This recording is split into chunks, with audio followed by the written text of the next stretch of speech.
இன்றைக்கி வந்து நம்ம என்ன பார்க்க போகிறோன்னா கருவேப்பிலை பொடி எப்படி பண்ணுறதுன்னு தாங்க பார்க்க போகிறோம். இதுக்கு வந்து தேவையானது வந்து 1/2 கப்பு உளுந்து எடுத்துக்கோங்க. அதுலேயே 1/4 கப்பு வந்து கடலைப்பருப்பு எடுத்துக்கோங்க.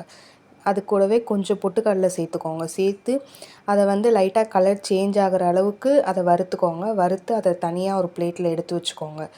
எடுத்து வச்சுட்டு அதே வாணலியிலேயும் பெருங்காயத்தூள் உங்களுக்கு தேவைக்கு ஏற்ற மாதிரி சேர்த்துக்கோங்க. பெருங்காயத்தூளும் உப்பும் சேர்த்துக்கோங்க.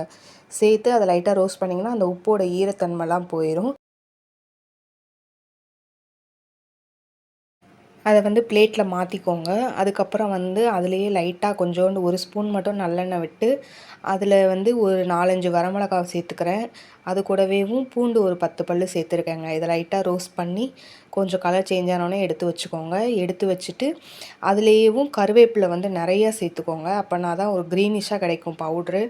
அது பார்க்குறதுக்கும் நல்லாயிருக்கும், டேஸ்ட் வைஸும் வேறு லெவலில் இருக்குங்க. அதை நல்லா ரோஸ்ட் பண்ணி அதே பிளேட்லேயே மாற்றி வச்சுக்கோங்க. மாற்றி வச்சு மிக்சரில் வந்து அதை அடித்து எடுத்துக்கோங்க. எடுத்துட்டிங்கன்னா உங்களுக்கு கருவேப்பிலை பொடி வந்து ரெடி ஆயிருங்க. இப்போ நார்மலாக நம்ம குழம்புல தாளித்து போட்டோம்னா அதை எடுத்து எடுத்து வைக்கிறவங்க கூட இந்த மாதிரி செஞ்சு கொடுக்கும்போது குழந்தைங்களும் அதை விரும்பி சாப்பிடுவாங்க. அதனால் இதில் நிறைய பெனிஃபிட்ஸும் இருக்குங்க. அனிமிக்காக இருக்கவங்களுக்கும் ரொம்ப ஹெல்ப்ஃபுல்லாக இருக்கும் இது சாப்பிடும்போது. இந்த மாதிரி ட்ரை பண்ணி பாருங்கள். ட்ரை பண்ணி பார்த்துட்டு எப்படி வந்துச்சுன்னு சொல்லி கமெண்ட்டில் சொல்லுங்கள். Thank you all.